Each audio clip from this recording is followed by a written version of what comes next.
आमच्याकडे होतं छोटंसं सेलिब्रेशन. कसलं ते सांगतेच. हाय, मी अमृता. संध्याकाळी आमचा जो काही बेत ठरला होता, त्याचं सामान आणण्यासाठी मी दुकानात गेले होते. पण तिकडे ते न भेटल्यामुळे मी गेले दुसरीकडे. दुसऱ्या दुकानात जाऊन मला ते सामान भेटलं आणि ते घेऊन मी घरी आले. ऊन होतं बाहेर खूप म्हणून घरी आल्या थंड लस्सी पिऊन घेतली. थोड्या वेळाने दीदीचं बाहेर पार्सल आलं होतं, सो ते आणण्यासाठी मी गेले होते. 4 वाजता आम्ही लागलो तयारीला. कारण आमच्या बबडीचा होता 1 मंथ बर्थडे. पावसाळा होता, सो आधी पावसाळ्याची थीम करून खूप सारे फोटोज काढून घेतले आणि नंतरनं दुसरी थीम केली. केक वगैरे कापून खूप सारे फोटोज आणि व्हिडिओज काढले. त्याची एक झलक मी तुम्हाला पुढे दाखवते.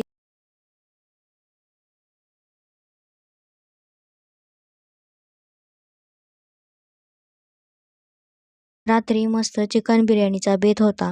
दीदीने खास माझ्यासाठी बनवली होती. ती एकच नंबर झाली होती. असा गेला माझा दिवस. तुम्ही पण अशा छोट्या छोट्या गोष्टी सेलिब्रेट करता का? मला नक्की कमेंट्समध्ये सांगा. बाय.